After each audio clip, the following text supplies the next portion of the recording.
As Orgrim Doomhammer swung his hammer through the plate armor of a human knight and caved in their chest, he failed to feel the typical exhilaration he felt while in battle.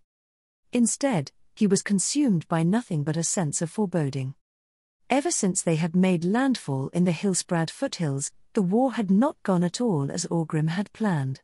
Despite the superior strength and ferocity of the Horde, the Alliance had proven themselves to be a far greater enemy than he had ever believed possible. That was especially the case once they began sending their monsters to kill the Horde's brave warriors. The spider creatures that the humans referred to as Nerubians were a nightmare to fight on the battlefield. Their arachnithids constantly ambushed Orgrim's warriors from beneath the ground, and swarms of their skitterers devoured fully grown orcs in less than 30 seconds. Their flyers caused constant problems for the Horde's undead dragons, and the standard Nerubian soldiers charged through the Horde ranks as if they were human cavalry. They even possessed powerful mages who were more than capable of challenging the Horde's own spellcasters. Despite all of that, no other variety of Nerubian caused more problems for the Horde than the Spiderlords and their pet Jormungers.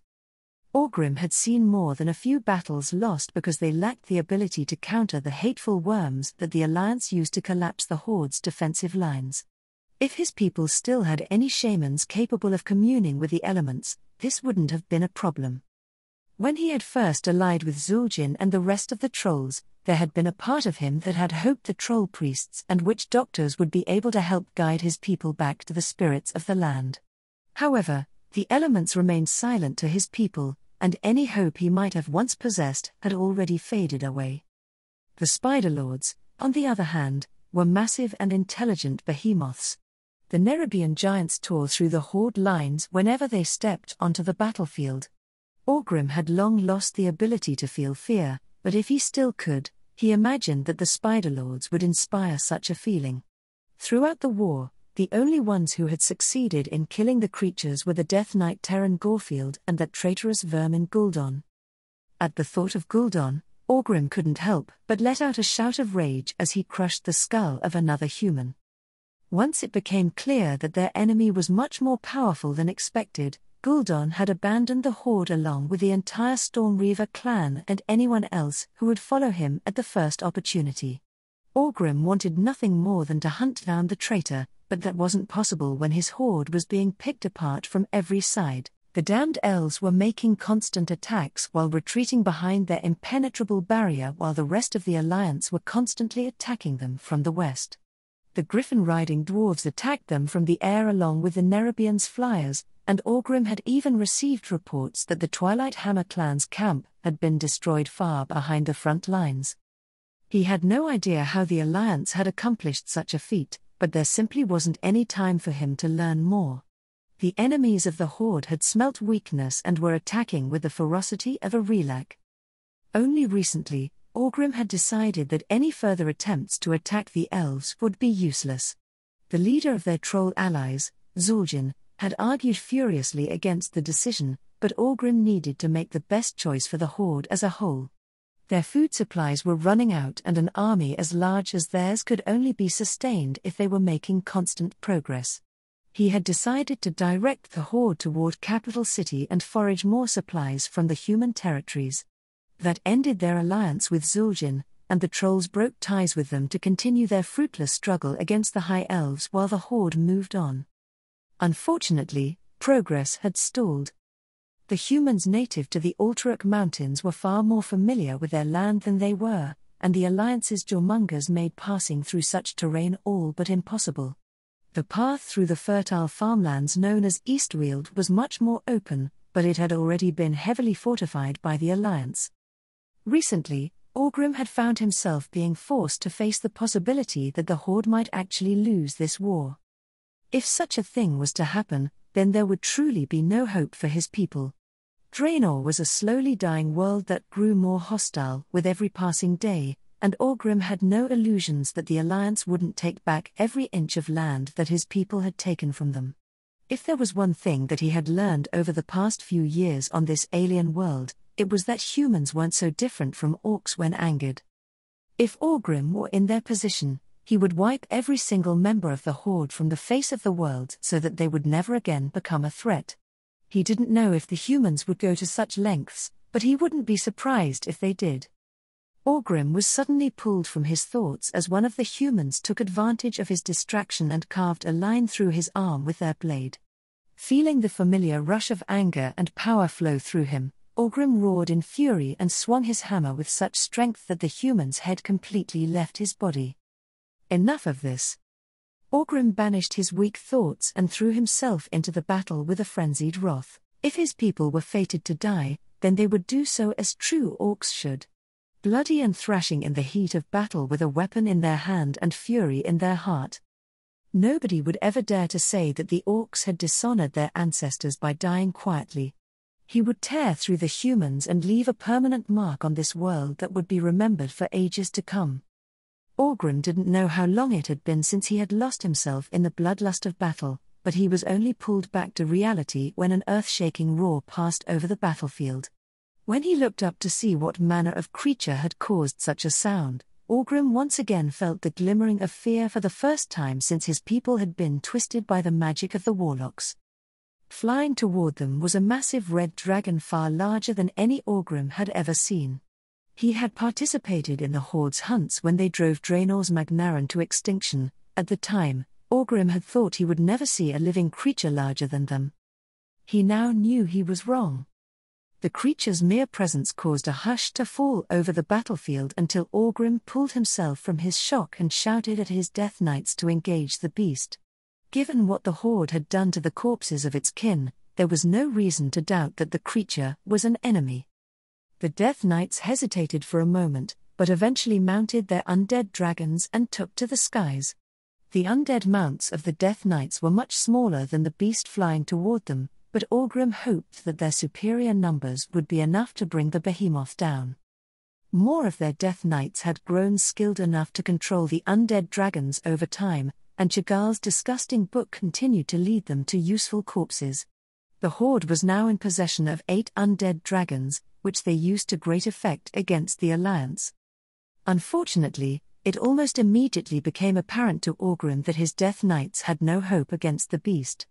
With a furious glint in its eyes, the massive dragon inhaled deeply and released a breath of fire large enough to completely engulf half of the Death Knights and their mounts in flames, instantly reducing them to ash. A swipe of its claws held enough power to annihilate another 2 undead dragons, and a swing of its tail sent the last 2 crashing into the earth like meteorites. The Horde's most powerful weapons were destroyed in the span of a few breaths. Orgrim was so shocked by the sight that he did nothing as the dragon flew in his direction and landed on the battlefield directly in front of him. A single beat of its wings created a powerful gale that sent every orc near it stumbling back. The enormous creature looked down at Orgrim for a few moments before it suddenly began to shrink, much to his confusion. Once it was finished changing its shape, Orgrim found himself looking at a female elf that was significantly taller than any other that he had seen. She wore dark red armor with golden trimming and had 2 large horns emerging from his head. There was a heavy presence about her that prevented the nearby orcs from approaching her as she walked toward Orgrim. As soon as she drew close enough to be heard, the creature wearing the skin of a woman called out to him. "Are you Orgrim Doomhammer, war chief of the Horde?" "I am." "Who are you, creature?" Orgrim asked as he held tightly onto his weapon. "I am Alistraistza, Queen of the Dragons and Aspect of Life, and I've come to put an end to this war. Instruct your warriors to lay down their weapons," the woman declared, her voice booming over the battlefield. "I swear that you will all be treated fairly as prisoners, despite the many atrocities you have committed against the mortals of this continent and your acts of desecration against my own kin." Orgrim almost wanted to laugh at the woman's audacity. Instead, he simply grew angry. The Horde will never surrender. We conquered our entire world, and it is our destiny to conquer this one as well. If you mean to stand in our way, then we will destroy you just as we did every other obstacle in our path to glory, beast. Orgrim bellowed before lifting his war hammer and charging the dragon woman with as much speed as could muster. If the dragon was foolish enough to appear in front of him in such a weak form, then he had every intention of taking advantage. Orgrim dashed to the so-called Queen of the Dragons faster than most warriors would have been capable of and swung at the woman's head. He knew that his attack carried enough force to even tear through hardened steel, so Orgrim expected the woman to either dodge to the side or have her head crushed like an egg. Instead, Orgrim was struck dumb as the woman calmly raised a single hand and caught his hammer moments before it was about to strike her head. It felt to him as if he had just attempted to strike a solid plate of adamantite. He attempted to pull his weapon back, but the woman didn't even stumble as he heaved with all of his strength. An impressive weapon. Forged within the heat of elemental lava and carrying with it powerful ancestral magic, said the woman as she studied the weapon, Doomhammer, that had been passed down through Orgrim's family for generations, not even seeming to notice Orgrim's efforts. After all the horrors that you have unleashed on the mortals of this land, I don't believe you deserve such an artifact. Orgrim was helpless to do anything as the dragon woman easily pulled Doomhammer from his grasp as if he were a child and knocked him to the ground with a single swing to his stomach. He burned with humiliation as the dragon placed a single foot on his chest in front of the astonished gazes of his warriors. Orgrim tried desperately to push her off, but her strength was so immense that he felt as if he was trying to move a mountain. This war is over. Your war chief lies defeated and you have no hope of victory. Your shadowy masters, the demons and black dragons, cannot help you. If you value the lives of your family and of your children, you will surrender now. The dragon woman called out, her voice easily traveling over the silent battlefield. As his warriors continued to hold on to their weapons and glare unyieldingly at the woman, Orgrim couldn't help but laugh. You fool! The Horde will never yield to you. We would rather die with honor than live in cowardice. The woman looked down at Orgrim with something vaguely akin to pity. If your people refuse to surrender, there will be no battle. There will be no honor. Instead, there will only be fire. Before Orgrim could reply, he was suddenly interrupted by the echoing chorus of distant roars. With dread, he looked to the source and saw nearly 100 fully grown dragons flying toward the battlefield. What you see, Warchief, is a portion of the red dragonflight, said the woman as she watched the approaching dragons with fondness. A portion? Orgrim thought with deep shock. The rest are attacking Horde positions elsewhere. They've been given orders to capture those who peacefully surrender, but make no mistake, if you do not surrender then this entire army will become ash, the woman said firmly, looking down at him with a weary gaze. It would pain me deeply to end so many lives, but the Horde is a great threat to Azeroth and I am sworn to protect it. The choice is yours, Warchief. Will you lead your people to a swift end, or will you allow them the chance to live despite the many terrible things they have done? Orgrim was silent as he stared up at the approaching dragons and struggled with the choice presented to him. After some time, a wave of deep resignation flowed through him as he made his decision and nodded. Ordering his generals to surrender was the most painful experience of Orgrim's life, and the jubilant cheers of the Alliance only made it worse. The other chieftains were reluctant, but the threat before them was insurmountable and Orgrim swore to them that he would be the one to suffer the dishonor of surrender. After receiving such an assurance, they all began to throw down their weapons one after another. As he was led away in chains, Orgrim couldn't help but wonder what god he had offended for the Horde to be defeated in such a humiliating manner. Staring straight ahead from the prow of the ship his minions had stolen from the Horde, Gul'dan could feel his excitement grow as he approached his destiny. He was moments away from reaching the so-called Tomb of Sargeras and seizing hold of the artifact that would transform him into a god. His journey had taken from his beginning as a worthless cripple to the most powerful warlock to ever walk the face of Draenor. He had made deals with demons, orchestrated a war between his people and the Draenei, and corrupted the elements of Draenor so thoroughly that the world was irrecoverable. All of this, Gul'dan had done in the pursuit of power, and it had been worth it. His only regret was that he had allowed himself to be humiliated by the pitiful excuse for a warchief, Orgrim Doomhammer. Unlike his even more pitiful predecessor, Blackhand, Doomhammer had never trusted him and took every possible opportunity to degrade and threaten Gul'dan. He wished that he could see the look on the fool's face once he realized that Gul'dan had taken a sizable portion of his forces and abandoned the Horde. He knew that his actions didn't have any particular impact on the outcome of the war. It was clear to anyone paying attention in the past few months that the Horde was going to lose, but Gul'dan knew that the war chief must have been utterly furious regardless. Their meaningless war didn't matter. Once Gul'dan became a god, he would put both the Alliance and the Horde under his control. Kil'jaeden had made a mistake when he told him about this place, and Gul'dan fully intended to take advantage of the power contained within. According to the demon, the tomb of Sargeras was currently beneath the waves near a chain of islands to the west of the Eastern Kingdoms. It would take an act of extreme power to raise the tomb from the sea, but Gul'dan was confident in his ability to do so. After several more minutes of sailing, Gul'dan sensed the tomb's potent magical presence and ordered the members of the Stormreaver clan sailing the ship to bring them above it. Just as he was about to begin the process of raising the tomb, Gul'dan could feel the furious presence of Kil'jaeden in his mind as the demon attempted to contact him. He had grown powerful enough that the demon wouldn't be able to form a magical connection with Gul'dan without his consent. Still, he felt like he would dearly enjoy the opportunity to mock his former master before his apotheosis, so Gul'dan allowed a weak connection to form between the two of them. "Gul'dan, what have you done?" The enraged voice of Kil'jaeden bellowed in his mind. Faced with the demon's anger, Gul'dan felt nothing but smugness and pride. "You were ordered to aid the Horde against the Alliance and prepare this world for our arrival. Yet you've abandoned them at the first opportunity in a mad attempt to seize power that you cannot hope to control. I'm disappointed in you, little orc. I did not think you were so utterly foolish. Even with my help, the Horde was never going to defeat the Alliance," Gul'dan responded, sneering at the arrogant demon. "If you thought they could last for long against those cursed insects, then you are a far bigger fool than I, Kil'jaeden.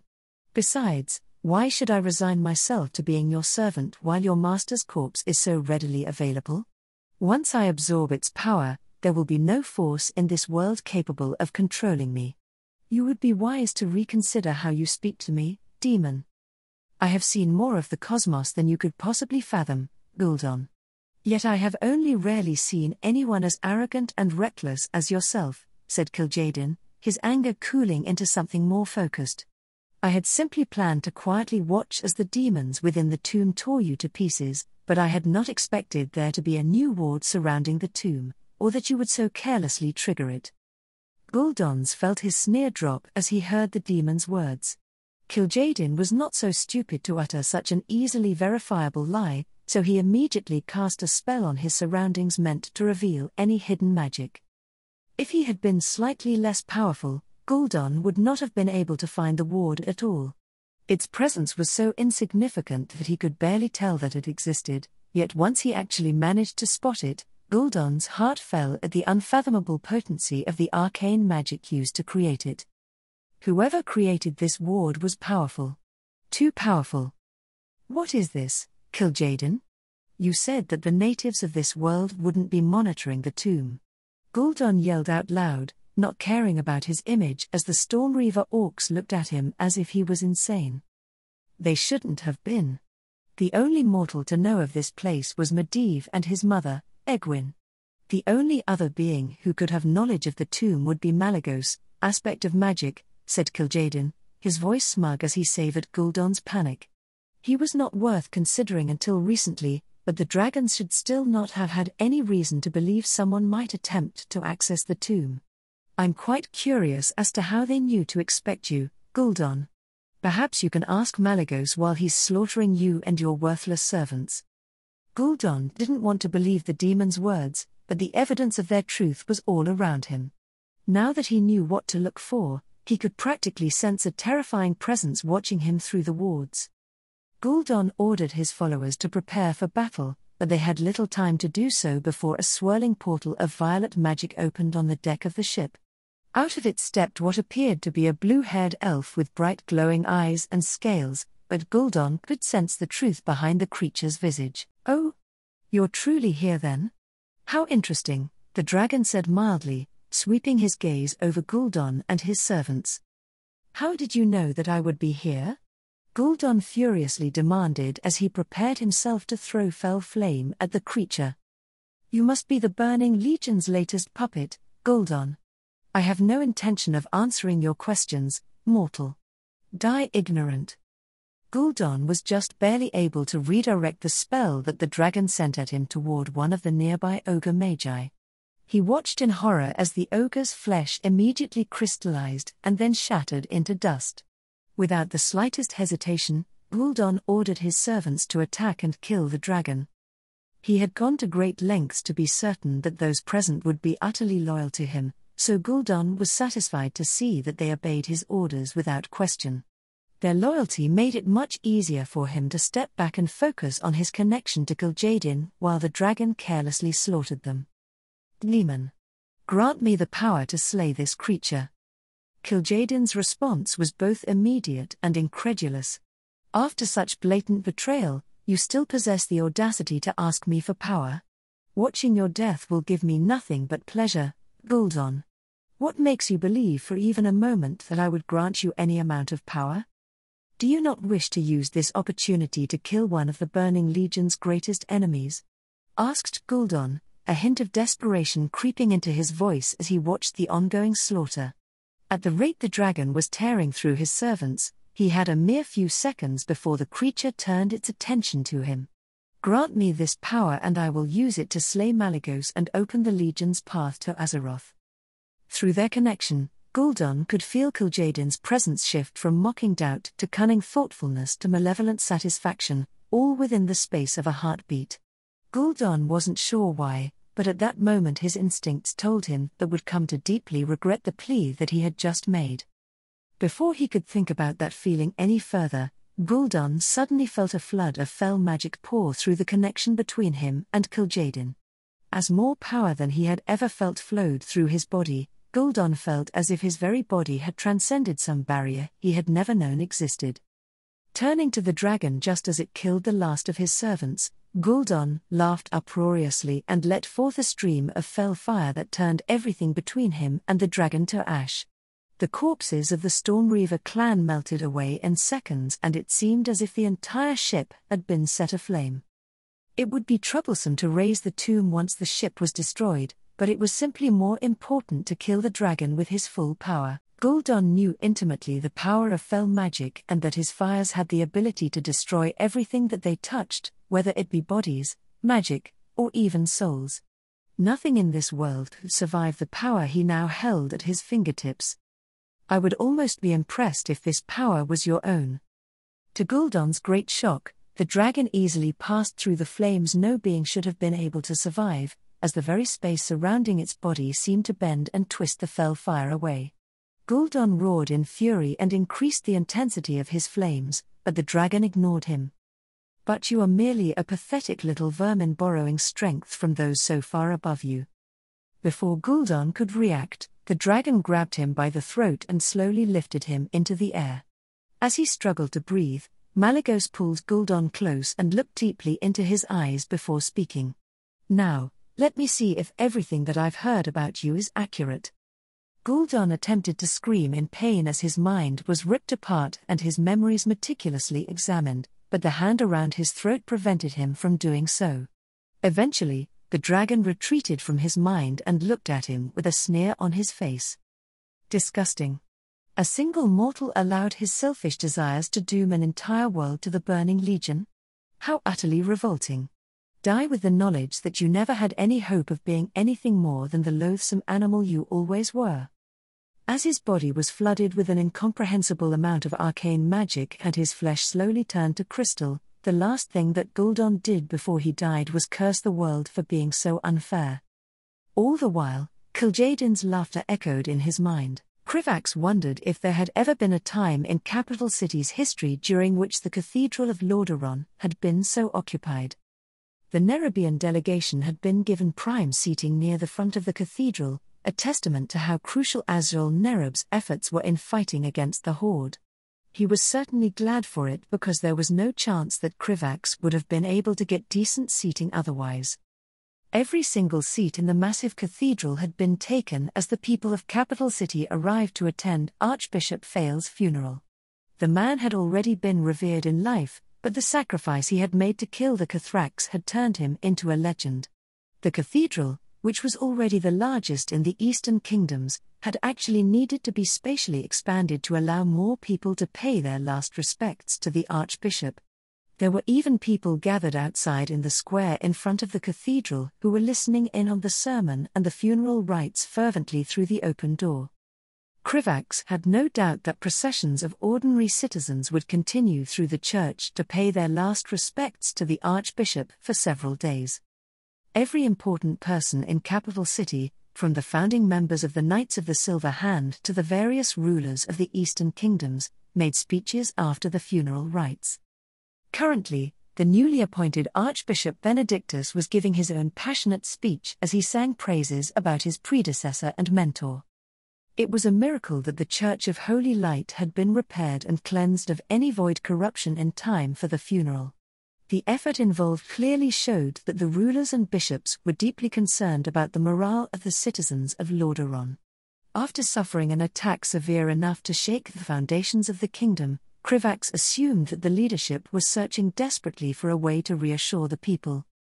Countless lives had been lost, Lordaeron's economy was nearing a state of collapse, and King Menethil was still comatose and unable to lead his people. Apparently, he had become severely contaminated by the spheres of concentrated void thrown at the palace when the Cathrax attacked the city, and he had then become further injured by one of the many eldritch monstrosities it had created. The efforts to heal him were inhibited by the void contamination, but he was lucky enough to have survived thanks to specially prepared potions supplied by Asvel Nerub and the careful administration by priests wielding the light. Krivax was glad that the Order of Kalchut had put a lot of effort into creating methods of healing void-inflicted injuries, but there was a limit to what could be done. Krivax was also affected by the low morale of the citizens in the city and had mixed feelings about the consequences of his decisions. He had kept going over what he could have done differently in his head and had been unable to come up with a clear answer. Krivax. Huh? Krivax snapped out of his thoughts and turned to see the troubled gaze of Masruk staring up at him. I was going to ask for your opinion of Archbishop Benedictus, but you failed to respond despite several attempts to gain your attention, said Masruk, his expression one of worry. You have been very inattentive recently. Are you unwell? Krivax didn't really want to think about Archbishop Benedictus. He was another person who had become a villain in the original timeline, but as far as Krivax was concerned, he would handle the Archbishop in the same way he had handled Kel'Thuzad, Kael'thas, and Malygos. Keep an eye on him and only worry about him when he actually became a problem. Krivax already had enough on his plate as it was. Besides, considering all the changes in the timeline, there was no guarantee that the Archbishop would be corrupted by the void cults. I'm fine, Masruk. I've just found it hard to sleep lately, said Krivax, attempting to reassure his friend. Queen Kithix has forbidden me from using any enchantments or alchemical products on myself until she performs the ritual to regrow my missing leg. Once that is done, I'll be able to get a full night's sleep again and I'll be as good as new. It's not good that you require such things to properly sleep, Krivax, Masruk said disapprovingly. During my training, I was taught that warriors shouldn't become reliant on items or external forces that we might not always possess. I believe that lesson applies here.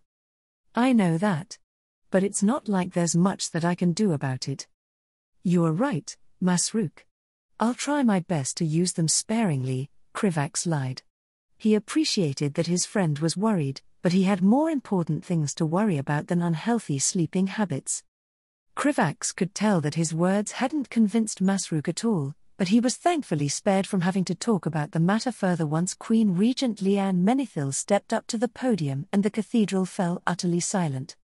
This was the first public appearance of Lordaeron's new ruler since she had taken on the regency, and everyone wanted to hear what she would say. Her hair was silver with age and her face showed signs of deep weariness, but she also held an air of dignity that had been cultivated over several decades of being a queen. Young Arthas, the future king of Lordaeron, was seated next to the podium with red eyes from tears.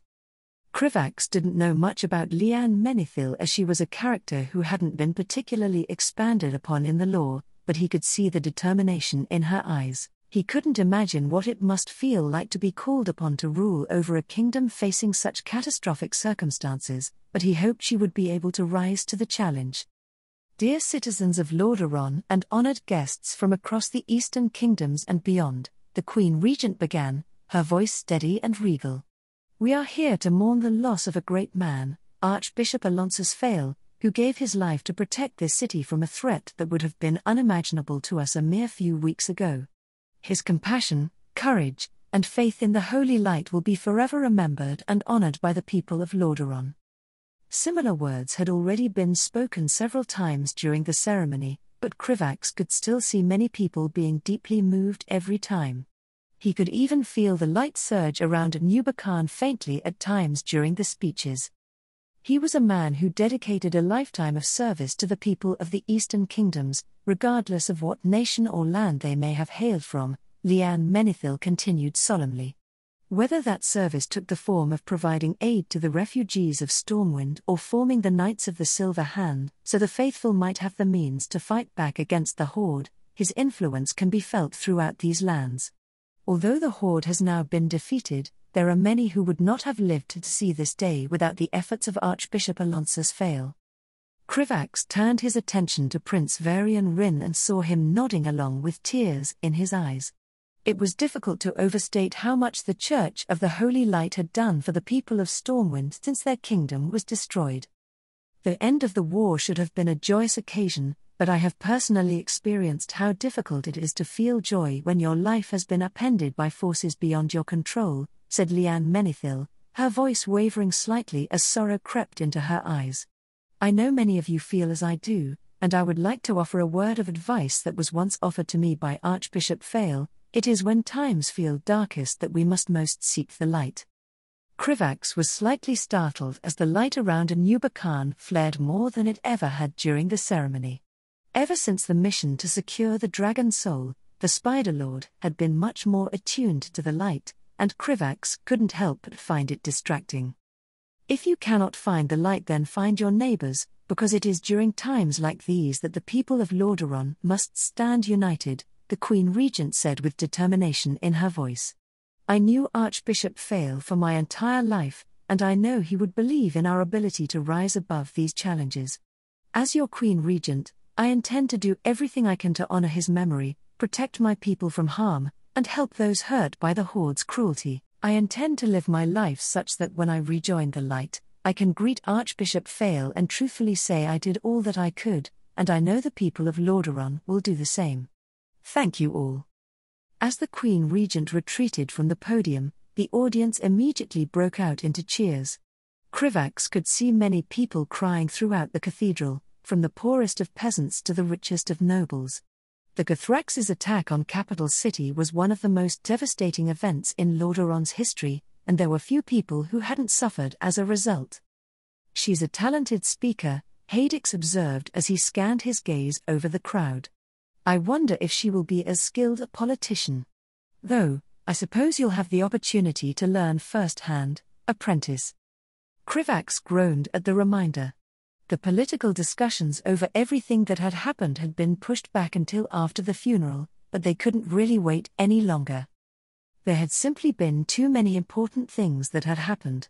The war with the Horde had been ended by the Aspects, a dragon had been outed as a member of Dalaran's ruling body, and a monster of unknown origin had upended the Eastern Kingdom's political landscape by attacking Capital City.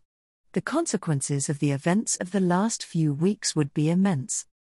There were some matters that couldn't be decided upon without the inclusion of Ironforge and Nerubian, such as the final fate of the captured members of the Horde, but there were still many things to discuss. The Red Dragonflight had sent a few dragons to break the siege on the two cities, but there were simply too many matters to attend to after a year of being besieged for them to prioritize diplomacy.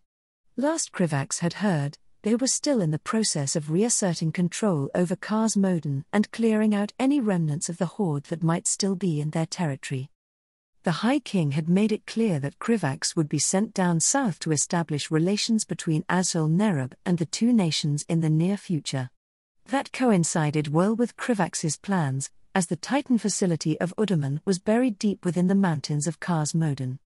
The ceremony didn't last for much longer after the Queen Regent concluded her speech. The citizens of capital city continued to pour into the cathedral to pay their respects to Archbishop Fail, but Krivax made his way out of the building with the rest of the Nerubian delegation. It was a bit annoying to walk with only 3 legs, but he had learned how to do so well enough that his pace was only slightly slowed. Most of the Nerubians left to return to their enclave in Dalaran, but Krivax and Nerubian split off and started heading toward the palace so they could attend the meeting. Hadix and Queen Kithix had both been offered invitations, but neither of them cared at all for diplomacy and simply refused to attend. Nerubian was a fair bit more personable with non-Nerubians, but Krivax wouldn't be surprised to hear that he was only attending because Azrael Nerub needed someone to watch over him. Once they arrived, Krivax was surprised to find the palace's halls already large enough to accommodate the Spider-Lord, presumably thanks to Antonidas. One of this king's guard arrived to escort the two of them to a seldomly used meeting room, as the imperial chamber where such discussions were usually held wasn't currently available. Krivax could see that much of the building was still damaged as they walked through the palace's halls, but the servants continued to go about their business as they did their best to keep everything running. Krivax and Nerubian reached their destination after a few minutes, and the king's guard announced their arrival before opening the door to the meeting room. Once he was inside, Krivax immediately swept his gaze through the room to see who was attending as he made his way to the section set aside for Azrael Nerub. He wasn't particularly surprised to see that the rulers from each of the human kingdoms were present, including a peg-legged Dalin Proudmoore, along with Archbishop Benedictus. Krivax was sure they all had important matters to attend to in their own nations, but the funeral of Archbishop Fail was an event of such diplomatic importance that none of them could afford to miss it. The Church of the Holy Light was the predominant religion in every human nation aside from Kultiras, so the reverence felt toward the Archbishop was one shared by most of humanity. In addition to the human rulers was an elf man who Krivax assumed to be Grand Magister Belovia. Although King Anasterion was busy attending to his people in the aftermath of the war, Krivax had heard that the High Elves would be sending over Belovia to represent the convocation of Silvermoon. As the Grand Magister, he was the second most powerful individual in Silvermoon's politics, which showed the seriousness with which the elves were now treating these matters. Krivax didn't know much about Quel'Thala's internal politics, but he had no doubt that the war had left a deep impact on the elves. Also present was Curdran Wildhammer, High Thane of the Wildhammer clan and Eerie Peak. While not as isolationist as the High Elves, the griffin-riding dwarves were a rare sight outside of the hinterlands, but their presence had done much to help the Alliance counter the Horde's undead dragons. Aside from the elves and dwarves, there was only one other party being represented in this meeting, although Krivax felt like they were probably the most consequential. Alexstrasza, Queen of the Dragons, was sitting quietly around the table placed in the center of the room with Crossus by her side. Krivax couldn't help but notice that Crossus and Grand Magus Antonidas were very deliberately not looking in one another's direction. Vizier Krivax, Spider-Lord Nerubian, thank you for joining us so promptly, said Queen Regent Liane Menethil, smiling politely as they entered the room. With your arrival, everyone is here and we can begin the meeting. I know that everyone is busy given all that has happened, so I shall refrain from wasting all of our time by skipping the pleasantries. That sounds wise to me, Your Majesty, said King Perinalda of Ultaruk, nodding toward the Queen Regent. But if I may ask, is it truly wise for your son to be in attendance for this meeting? He is quite young and these matters can become a tad dull for someone his age. As there is a significant likelihood that Prince Arthas is destined to take the throne sooner than we had anticipated, I have decided that he will be present to observe my diplomatic meetings, Liane Menethil said firmly as she laid a hand on her son's shoulder before gesturing toward Prince Rin, who was seated next to the delegation from Stormwind. Besides, my son is hardly the only young person observing this meeting. The boy looked clearly overwhelmed by everything that was going on, but Krivax didn't blame him given the circumstances. Of course, Your Majesty, said King Perinalda, smiling genially as he leaned back in his seat. Before we begin this meeting, I'd prefer if we could all agree on the topics of conversation for this evening, said Queen Regent Menethil, her voice becoming regal as she addressed the room. Subjects for discussion are a proposal to formalize a more permanent and expanded alliance through a new treaty between its member nations, addressing the ongoing food crisis plaguing our nations, and determining the future course of action regarding the retreating horde. Are we not going to decide what we should do with those already captured? Asked King Trollbane, earning a rare grunt of agreement from King Greymane. Such a decision cannot be made without representatives from Ironforge and Nerubian, Queen Regent Menethil explained. I recommend that we organize a more formal political summit between the nations of the Eastern Kingdoms in the future to decide on the fate of the Horde, and what actions we should take in regard to the Dark Portal. I'm sure my fellow dwarves would appreciate that, said Thane Wildhammer, nodding approvingly. That was not going to be an easy conversation, and Krivax was very much not looking forward to it. His personal feelings toward the orcs were more than a little complicated. As a fan of the Warcraft franchise, he'd had an okay impression of the orcs and the Horde in general. Most of the events in lore took place after they were freed from the blood curse plaguing their people and generally depicted them in a favorable light. Krivax had always known that they did and would do bad things during their history, but he had always just seen them as people. After seeing the aftermath of the Second War with his own eyes, it was much more difficult for Krivax to look at the Horde in a neutral light. He sympathized with them as he understood that their actions were significantly influenced by the fell magic coursing through their bodies, but did a lack of agency excuse their atrocities? Did it bring back the men, women, and children who had been mercilessly slaughtered or soothe the anguish of those who had lost everything to the Horde? It was a complicated ethical dilemma to which Krivax wasn't sure a correct answer existed. No matter what choice was made in regard to the Horde, there would be those who would be left unsatisfied. He didn't believe they should all be just killed, but Krivax couldn't find it in himself to particularly blame those who would no doubt call for such actions. Especially since he knew the chances of the orcs being systematically exterminated were practically non-existent due to Alexstrasza's continued intervention. The people of the Eastern Kingdoms didn't know the orcs as anything other than murderous savages incapable of even the slightest kindness, so it was understandable. On a more pragmatic level, Krivax thought that the orcs could be used as a powerful military force against the various threats that Azeroth would face, if their race could be rehabilitated. But that was a matter that Krivax intended to address later. Any attempt to turn the Horde away from fell magic and properly integrate them into Azeroth would be a project that spanned years, so Krivax still had time to make plans. What is there to decide? Just kill the savages and be done with it, Daelin Proudmoore said with a scowl. I understand that the Horde has committed many unspeakable acts of evil against your people, Admiral, but to return one atrocity with another will do nothing but set us all on a path of madness, said Alexstrasza, her expression one of empathy as she turned toward the Lord Admiral. You don't understand shit, Dragon Queen, said Daelin Proudmoore, spitting out Alexstrasza's title. While you were off doing who knows what, my people were fighting and dying to stop those animals from slaughtering innocent people. Just because you decided one day to fly down from wherever you came from and grace us with your presence by ending this war with barely any effort, doesn't mean you get to lecture me on morality.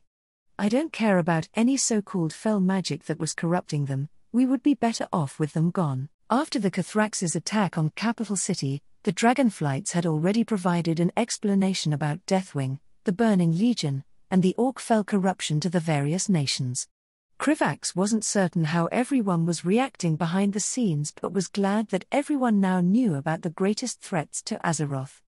The nobility in Lordaeron and Alterac, at least, had publicly disavowed House Prester and everyone was keeping an eye out for Deathwing's children. That is enough. I would remind you that these matters will be discussed once Ironforge and Nerubian are able to join us, Queen Regent Menethil said firmly, ending the argument that had obviously been brewing. They have suffered from the Horde as much as anyone else, and thus deserve to have a say in the matter. Of course, Your Majesty. It is the mortal races who have suffered the most from the Horde, which is why you should all have a say in their fate, said Alexstrasza, subtly reminding everyone that it was her dragonflight who still held the Horde's leadership captive. "If I may interrupt, are we not going to address the dragon in the room?" asked King Perinalda, glancing toward Crossus. The fact that a member of Dalaran's ruling body was secretly a member of the so-called Red Dragonflight seems like an important matter to discuss. "The Council of Six considers that matter to be an internal one," said Grand Magus Antonidas, his expression not giving away any thoughts on the matter. "Be that as it may, I would quite like to know if any of my advisors are secretly dragons," said King Perinalda, glancing toward Alexstrasza. "To the best of my knowledge, they are not," Alexstrasza assured. "There are some among my flight who choose to live amongst mortals, but Corialstra's circumstances were an exception." Krivax didn't know how true that was, but there was nothing any of them could do to prove or disprove the Dragon Queen's words. "Very well," said King Perinalda, his eyes thoughtful. "If there is nothing else, then I suggest we begin addressing the previously mentioned topics," said Queen Regent Menethil. After pausing for a moment to make sure there would be no more interruptions, she nodded and continued. "Let us first begin by discussing the fate of the Alliance, and what should be done with the organization now that the war has come to an end. Your Majesty, Azrael Nerub has a proposal that it would like to put forth on this matter," Krivax said immediately, drawing the attention of everyone in the room. Once he received a nod of acknowledgement from the Queen Regent, Krivax took a deep breath as he prepared himself. Shortly after the mission to secure the Dragon Soul, High King Enubarak had contacted everyone involved and personally expressed Azrael Nerub's gratitude for their service through a scrying crystal. When he spoke to Krivax, the High King had specifically informed him of his intention to create a dedicated department for diplomacy and that Krivax would be assigned there as a high-ranking member. Azrael Nerub was highly meritocratic and wasn't shy about rewarding those who performed exceptional deeds in service of the kingdom. Apparently, participating in a mission that helped save the Azrael Nerub from an insane dragon powerful enough to collapse their underground kingdom around them was a big deal. At least, Krivax had gotten the impression that it was significant enough to wash away any residual distrust that came from being exposed as a member of the Order of Kalchut. It was sort of annoying that he would be transferred to a new department again so quickly, but the High King had made it clear that he would still be working closely with the Anomalous Magic Research Division. The best part of it all, however, was that Krivax's position as a diplomat was now much more formal and he could send regular proposals to the High King. Now that his political power was much more secure, there were many options that had opened up for him that were previously impossible, his plan to change the Alliance for the better being one of them. With the war won and the Horde's threat drastically diminished, Azrael Nerub believes it best if the Alliance was repurposed into an organization that would benefit us all in the long term, Krivax said once he finished gathering his thoughts. To be more specific, we propose to create a regular council in which we can exchange information on any threats, determine solutions to crises faced by multiple nations, and negotiate future defense treaties if such a thing ever becomes needed.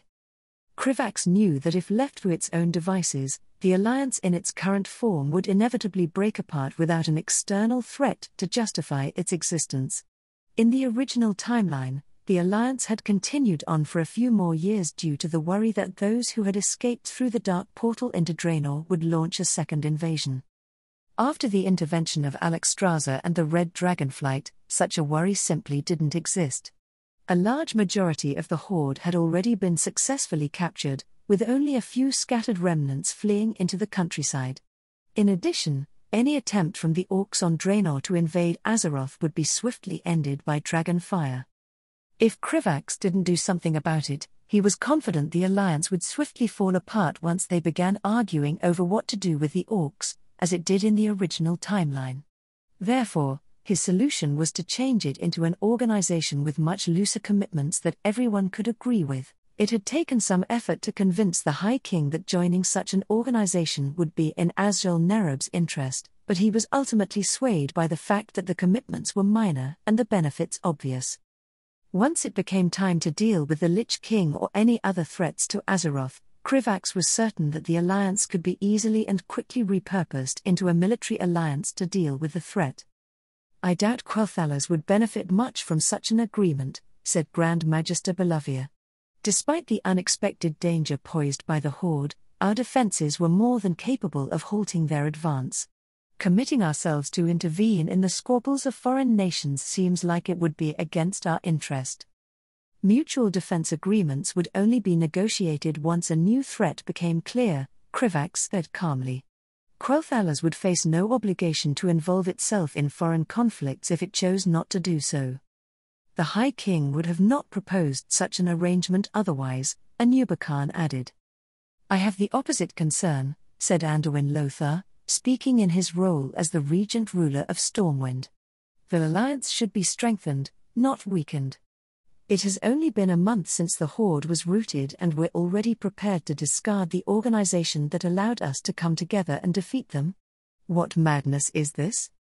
The Nerubians are merely being proactive, Supreme Commander, said King Perinalda, sounding pleased.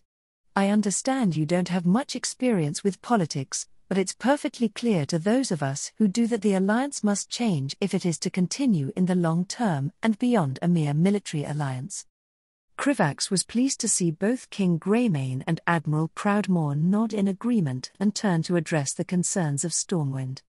Prince Varian, if such an organization had existed when the Horde first arrived on Azeroth, your kingdom would have never been forced to face them alone, said Krivax, looking toward the future king of Stormwind whose expression fell at the reminder of his kingdom's destruction. Similarly, Lordaeron and the Church would have benefited if the danger of Deathwing and the Void was communicated more clearly in advance to such a council. I firmly believe that Azrael Nerub would have intervened in this war far sooner if we had been informed of such an existential threat. Grand Magister Belovia must surely agree that the news of Zul'jin's escape and alliance with Horde would have enabled Quel'Thalas to better prepare for their invasion of your lands. After he had presented his case, Krivax could tell that many of the rulers seemed receptive to his arguments, and those who previously weren't at least looked thoughtful. The discussion got heated at times as they argued over the details, but the various rulers at least seemed favorable to the changes and agreed to negotiate the matter further through their diplomats. Alexstrasza in particular seemed interested in having a method to easily keep informed on matters happening throughout the Eastern Kingdoms, and share information with the mortal races if necessary. Krivax was happy with the progress, even if nothing definitive had been agreed upon. Such a significant matter couldn't be decided in a single day, after all. Afterward, the discussion quickly moved on to the ongoing food crisis, which was already dire even without taking the Horde into account. Predictably, many of the rulers were more than a little reluctant to spend their citizen taxes on feeding the orcs while their own people were going hungry. Alexstrasza and Archbishop Benedictus offered to use their resources to cleanse the void corruption left behind by the Cathrax during its rampage toward Capital City. In addition, the Dragon Queen would send her flight to promote the upcoming harvests of the various kingdoms, although she made it clear this wasn't a permanent solution. There were a lot of people to feed, and the dragons weren't going to suddenly dedicate themselves to being farmers. I believe that the Harvest Witches and Thorn Speakers contacted by Dalaran to control the Jormunga can also help improve the harvest, Krivax suggested. There weren't all that many of them, but every little bit helped. Archmage Antonidus nodded with agreement and said, there are also several specialists in Dalaran in nature magic and conjuring food who can help research a more long-term solution. Some of my folk practice shamanism, so we can help make the soil better for growing crops, Thane Wildhammer spoke up. Quel'Thalas has long been self-sufficient by feeding its people with food created through arcane magic, Grand Magister Belovia said pridefully. We can perhaps open our food to foreign trade in light of these trying times. It was fairly easy to get everyone to agree on promoting any method that might improve food security across the continent.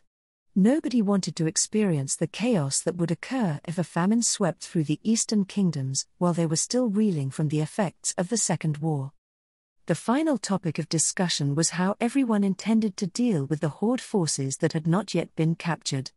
Alexstrasza categorically refused to deploy her dragonflight against the trolls, explaining that they were natives of Azeroth and not corrupted by the Burning Legion as the orcs were. She was willing to help with any particularly large groups of Horde remnants, but it was the Alliance who would actually need to find them. The kingdoms quickly agreed to organize scouting parties that would be dedicated to searching for any groups of orcs, which reminded Krivax of another matter he wanted to mention. "Before this meeting is concluded, there's one thing that Azrael Nerub would like to announce," said Krivax once the discussion was about to end. "Our kingdom has decided to create 2 settlements in the Eastern Kingdoms, and has negotiated agreements with Alterac and Stormwind to do so." Ignoring the shocked exclamations of some of the gathered rulers, Krivax retrieved a map marking the proposed settlements from his spatial bag and placed it on the table. After several moments of examination, King Trollbane was the first to react. "You intend to construct a settlement on the border between Stromgarde and Alterac?" King Trollbane asked pointedly. "The settlement in Alterac will be smaller than the one in Stormwind, and will primarily be used for the purpose of facilitating trade and mining," Krivax explained. "This agreement will be very beneficial to the economies of both Stromgarde and Alterac." It was he who argued to the High King and the Council that Azrael Nerub should focus on the settlement in Stormwind so that they could avoid political entanglements as much as possible. It hadn't taken much convincing, as the High King seemed to be of a similar mind. He could have perhaps been able to argue for scrapping the Alterac settlement altogether, but there was some benefit to keeping it despite the potential entanglements it would cause. If Azrael Nerub had a settlement in Alterac, then it would be much easier for Krivax to make contact with the only Orc clan on Azeroth who hadn't entered into a pact with the Burning Legion if he needed to. After all, he knew that the Frostwolf clan had abandoned the Horde early on and settled in the mountains of Alterac without anyone noticing. Krivax could tell that a few of the rulers were dissatisfied by the news, Trollbane most of all, but there wasn't anything they could really do about it. Azrael Nerub had already concluded negotiations with Stormwind and Alterac, plus they had earned a significant amount of political capital through their contributions to the war effort. As everyone said their farewells and agreed to continue the relevant discussions through their diplomats, Krivax couldn't help but feel a little bit good about how things were going. Until now, he'd been unable to implement many of his ideas due to his lack of official diplomatic status. Now that Krivax had more solid authority and a direct line of communication with the High King, there were suddenly many more options available to him.